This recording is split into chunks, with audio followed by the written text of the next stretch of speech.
ऐकलं का? शास्त्राने यांना प्रायश्चित्त दिलं आणि सोडले की कागदावरचे घोडे सगळे। शास्त्राचा धर्माचा विचार केला तर आपल्यासाठी हे सगळे आजही बहिष्कृतच आहेत। आणि ते रानडे त्यांनी घेतले म्हणे सर्वांसमोर प्रायश्चित्त। धिक्कार असो, सुधार की नाही हे असलं विपरीत वर्तन। काय तर म्हणे हे कट धर्माभिमानी लोकांनी आपला छळ मांडला म्हणून प्रायश्चित्त घेऊन आपण त्यांची खोड मोडली, तेही मित्रांच्या आग्रहास्तव। असे म्हणाले न्यायमूर्ती, धन्य आहे अगदी। आणि त्या भटांनी तर म्हणे आपल्या वृद्ध मातोश्रीची सबब सांगितली। हे तर काहीच नाही। प्रायश्चित्त म्हणजे पश्चाताप नव्हे, ते फक्त लोक मनोरंजन आहे असे म्हणे उभयतांकडून सांगण्यात आले। रानडेंचं सोडा हो, टिळकांचं काय? नातूंच्या मुलाने प्रतिज्ञा केलेली ना की टिळकांना चांगला धडा शिकवणार म्हणून, त्याचे काय झाले? काशीच घेतले म्हणे प्रायश्चित्त त्यांनी, परंतु नातू तो पुरावा मानाव्यास तयार नाहीत। आता हे पुरावा मानत नाहीत तो वर टिळकांवरचा बहिष्कार मागे कसा घेणार?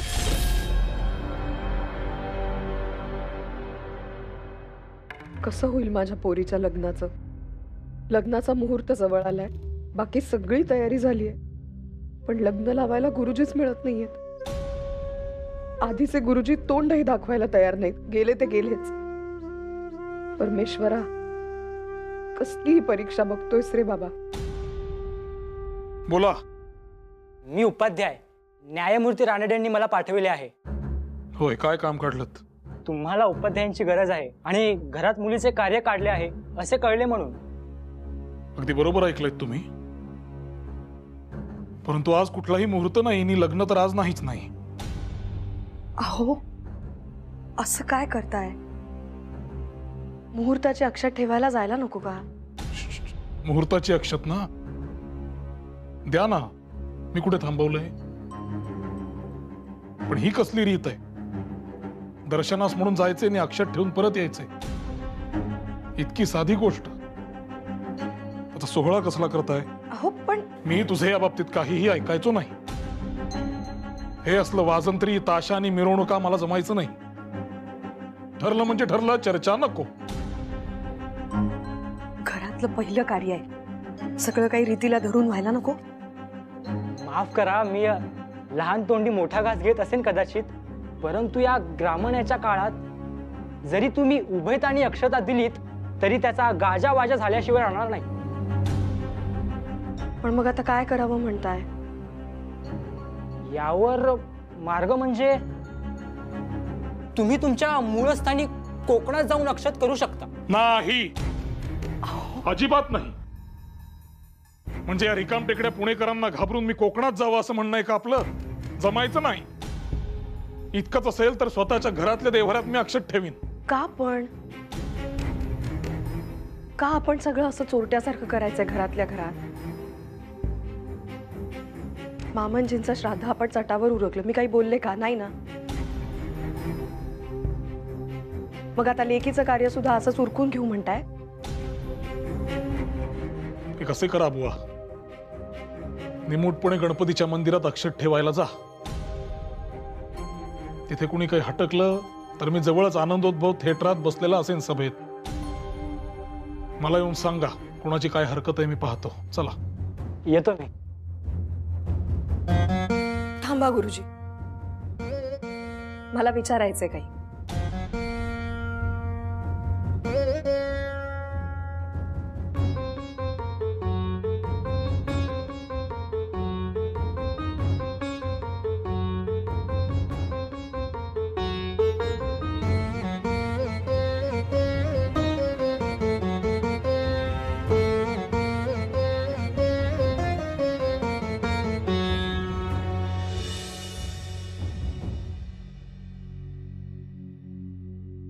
अक्षतीचं सगळं नीट पार पडलं का?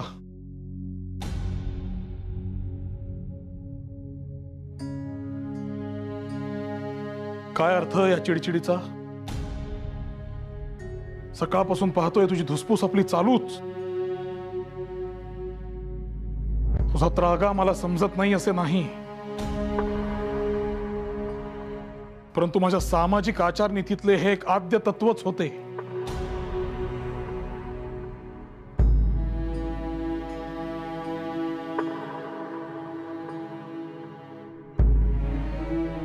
माझा वाद काही समाजाशी नाही, परंतु ख्रिस्त्याच्या हातचे चहा पाणी घेणे हा जर धार्मिक गुन्हा ठरून गळ्याशी बसलाच तर प्रायश्चित्त रूपी शिक्षा देण्याचा समाजाचा अधिकार आपल्याला मान्य करावाच लागेल.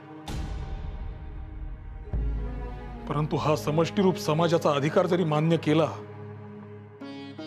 तरी आपल्याशी वाद घालणाऱ्या या प्रतिपक्षीय व्यक्तींचा हेकेखोरपणा मात्र मी सहन करणार नाही.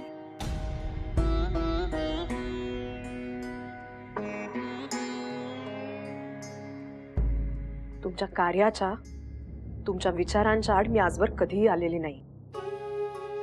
तुमची पत्नी म्हणून प्रत्येक अग्निपरीक्षा हसत हसत पार केली आहे मी. पण आता मी फक्त तुमची पत्नी नाही, आपल्या मुलांची आई सुद्धा आहे. आपल्या मुलांच्या बाबतीत आपली जी कर्तव्य असतात त्याची तुम्हाला जाणीव करून देत होते, फक्त इतकंच. आपल्यासाठी नव्हे, आपल्या मुलीसाठी नमतं घ्या असं म्हणत होते. अक्षतीचा समारंभ पार पडला, नशीब देवळात कोणी काही नाही बोललं. पण लग्न म्हटल्यानंतर 10 गोष्टी निघणार. कशा पार पडणार त्या? कसा निभाव लागणार? बोला.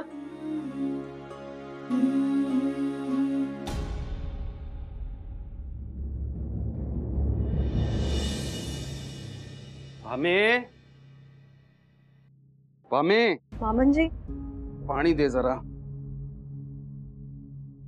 घ्या. जेवढी जमतील तेवढी आमंत्रण करून झाली आहेत, तर किती लोक येतात बघू. कसं करायचं हो मामनजी, तुम्हीच सांगा. आपल्या घरातलं हे पहिलं कार्य, 4 माणसं देखील आली नाहीत तर कसं व्हायचं? तेच आहे खरा. बाळ नाही म्हणतो का प्रायश्चित्ताला? तू त्याला समजावून सांगितलंस का मी बोलू? हो,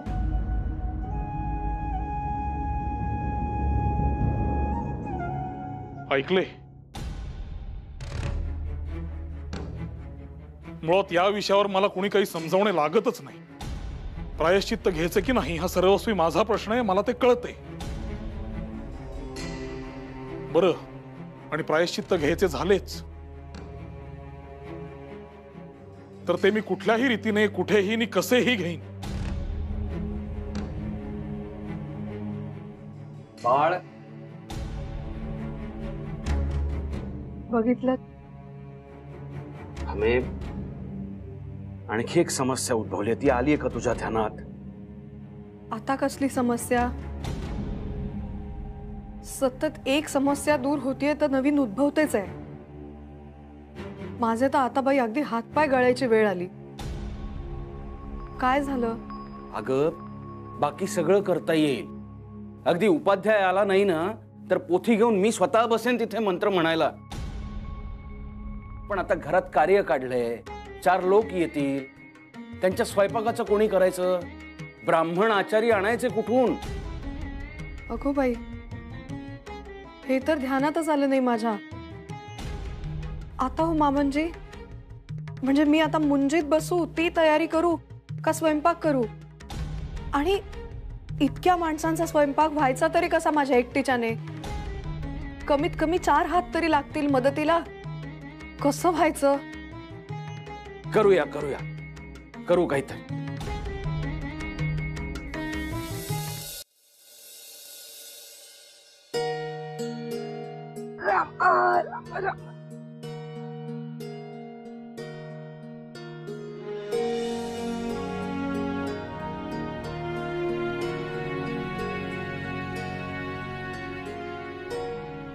कोण?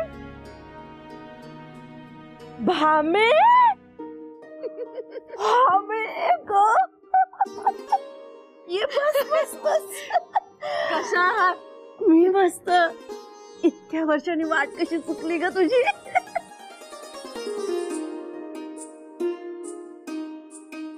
ही कोण ग? ओळखा भाऊ तुम्हीच? कृष्णी. आणि हा हा विश्वनाथ. केवढा मोठा झाला ना. बैस ये. पोरं बघता बघता मोठी झाली. कसे दिवस सरतात ने. अगं काल परवा बोबडं बोलत पायात वाळे घालत दुडू दुडू धावणारी ही कृष्णी किती गोड दिसते ग.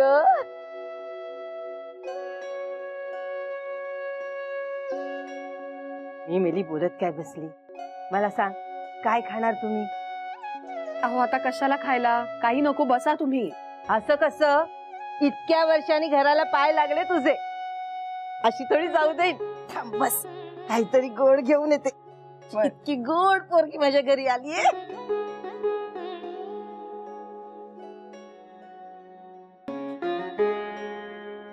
सावकाश. आता त्रास होतो का? बस. हा. घे ग, मी घेऊन बघते चव.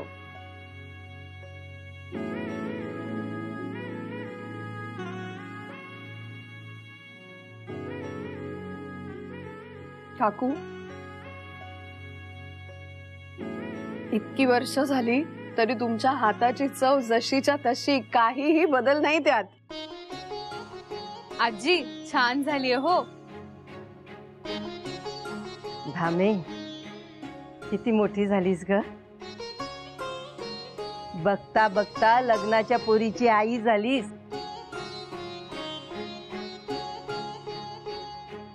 हो म्हणजे खरं तर माझं त्याच संदर्भातलं एक काम होतं तुमच्याकडे.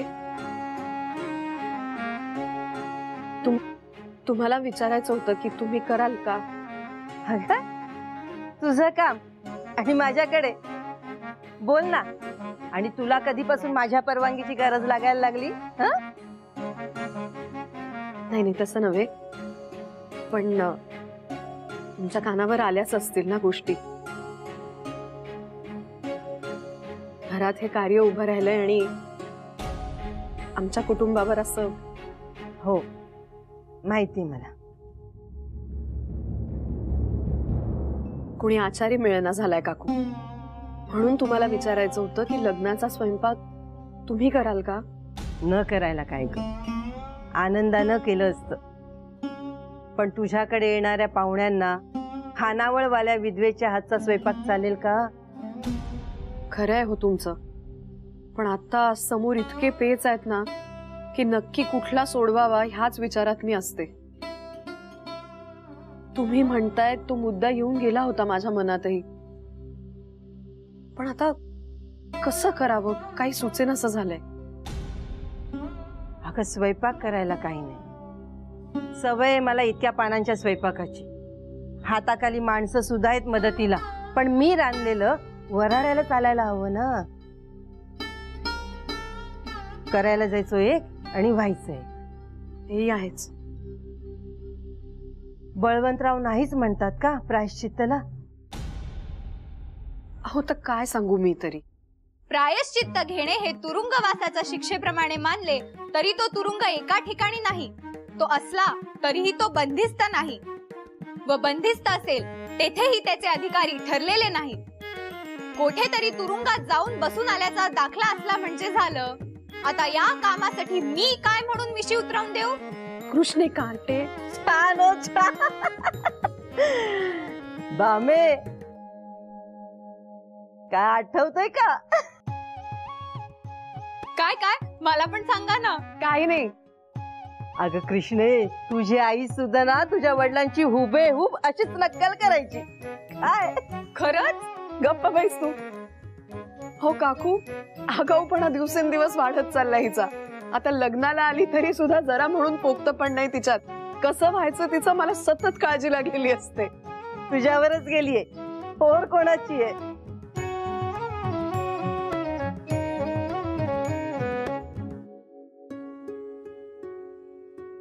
आमच्या मते देशकाल व समाज यांची स्थिती लक्षात आणून मग काय सुधारणा करणे असेल ती करावी. आम्ही सर्वच संसारी आहोत. सर्वांच इष्ट आप्त सोयर असून त्यांनी आपणाबरोबर व आपण त्यांच्याबरोबर आनंदाने राहावे अशीच आमची इच्छा आहे. अशा स्थितीत जी सुधारणा करणे असेल ती आपल्या मर्जीप्रमाणे होईल असे नाही. काही प्रसंगी समाजाचे म्हणणे आपल्याला मान्य करावे लागेल, परंतु काही प्रसंगी आपले म्हणणे समाजास पटवून देणे इष्ट होईल. असा देवघेवीचा प्रकार चालू राहिला म्हणजे जी सुधारणा होईल ती कायमची असेल. परंतु ज्याला केवळ आपल्या डोक्यातल्या कल्पना अंमलात आणावयाच्या असतील त्याने सहाराच्या वाळवंटात आपले झोपडे बांधून तेथे खुशाल आपल्या मनाला मानेल तसे आचरण करावे.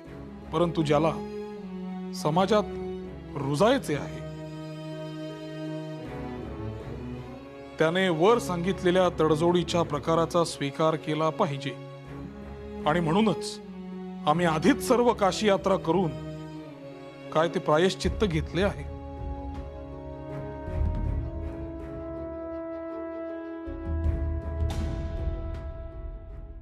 काय होणार तू टिळकांच्या प्रायश्चिताचं ऐकलं ते खरे की काय? आता काय केले त्यांनी? म्हणजे तुमच्या कानी काही झालं नाही? अहो टिळकांनी काशीला जाऊन प्रायश्चित्त घेतलं म्हणे. काय? कधी? आणि याला पुरावा तरी काय? काय कधी ते सगळं जाऊ द्या. त्यांनी सगळे पुरावे कमिशनच्या शास्त्रांना दाखवले म्हणे. हो काय सांगताय काय? स्वतःचे म्हणणे रेटणारे हे टिळक. मी म्हणतो पुण्यातच झाले नसते की काय प्रायश्चित्त? खरंय बळवंतराव स्वतःला खूप शहाणे समजतात. टिळकांचे गुरु सन्मित्र विष्णू शास्त्री यांचे तीर्थरूप कृष्ण शास्त्री यांनी 20 वर्षांपूर्वी साहेब लोकांच्या हातचा मुरावळा घेतला, खाल्ला नाही. परंतु त्याबद्दल चिपळूणकरांना साक्षौर प्रायश्चित्त घेऊन वर 500 रुपये दंड भरावा लागला. काय सांगता? मग आणि यांना असे कसे सोडता येईल? मीच बघतो कशी सुटका होते टिळकांची. ते शेंडी दाखवा किंवा श्राद्ध घाला, मान्य करा म्हणावं की आम्ही धर्मश्रद्ध नाही, आम्ही सुधारकच.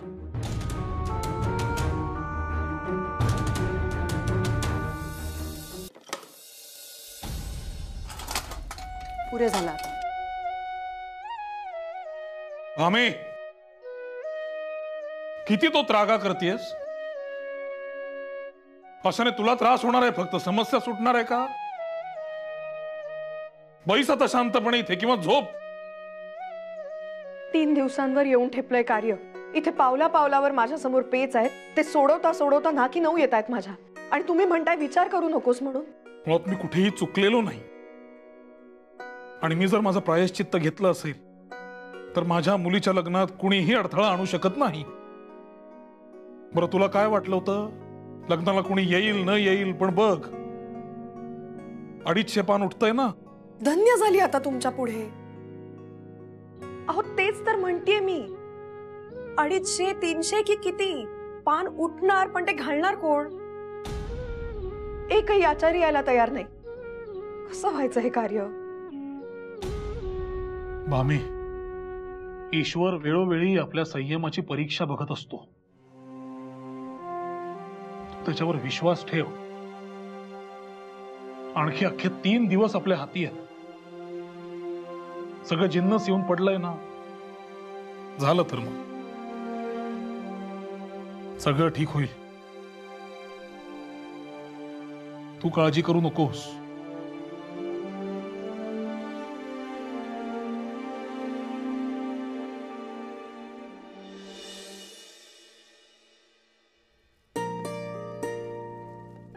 अगो बाई, देवा.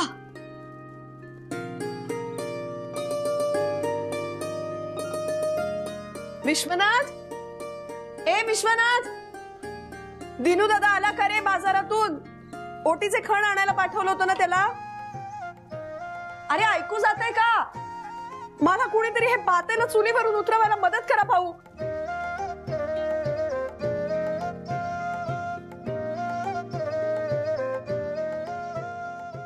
सगळी कामं अर्धवट. हे एवढे नारळ खवायचे, लाडवांचं करायला घ्यायला हवं मला. मी एकटी किती कामांना पुरे पडणार आहे? कसं व्हायचं माझ्या एकटीच्याने हे सारं? मदतीला एक हात नाही कुणाचा. परमेश्वरा, काय रे वेळ आणलीस ही? घरातलं पहिलं कार्य आहे. स्वयंपाकाला एक आचार्य मिळू नये या बहिष्कारापायी.